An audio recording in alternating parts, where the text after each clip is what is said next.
So, Travis, NPCA is calling for a pause in the international fees. Well, what's your experience been with that so far now that you had about a month or so? Yeah, it's actually been just fine. It's pretty slow because it is winter, but we've definitely had some international guests, including this morning.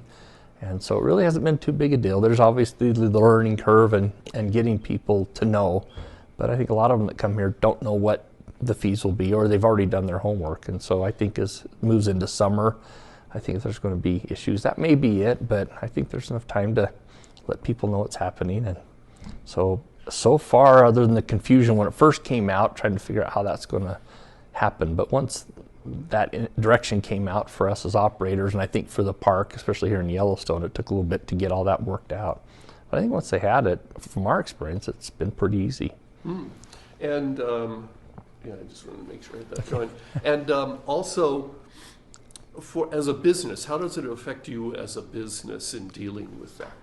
You know, the tricky part is just asking if they're resident. So we have to find out, if you're resident or not. And so some of that's done through our reservation process, but there was that kind of change over time that kind of had some issues there. But we'd ask them. A lot of times you kind of know when they get here that they're from another country, either through the reservation or through talking to them. So when they come here, we just ask them if they are a U.S. resident or not. And then we sell in the winter all the passes to go in the park. If they're doing just a daily or a weekly rate, we sell them here at the desk. That's a little different than summer. But if they'd like to get an annual pass or that international pass, then we'd stop at the visitor center on the way into the park, and then they pick that up there. So we don't sell those. But then they also can purchase them online. And so we don't really handle that other than just making sure that they know what they need. And then our guides kind of manage that with the group. Since everything is guided in the winter, we're able to manage it a little bit easier. You have a pretty big cash outlay then, having to get those passes and have them here available, right? Yeah, the international one we don't carry. They have to purchase those there, but the other ones we do. And so the Park Service, we just call and order a bunch at a time, and so we'll pay for those, and then we just collect on them. So it becomes our inventory to manage, and it's worked pretty good. We don't have to buy a whole season. We can buy a week at a time or a couple weeks at a time. That's really up to us, and so we just call and they just bring them on over to us. So.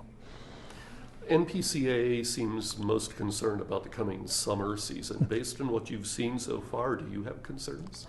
I don't. There's obviously going to be a learning curve because you change some stuff. We had the same issue when they changed the rates a few years ago and they separated the Grand Teton and Yellowstone. You just had to kind of educate people, but most people aren't sure until they get here anyway. So at the gate, when people get there, obviously the rangers there at the gate are going to have some educational stuff to do, and hopefully by just getting the word out there to those international markets and tour companies and so forth, hopefully that'll minimize some of the learning curve. There's always going to be a learning curve when there's changes. That's just normal, and I don't think it's going to be a huge deal.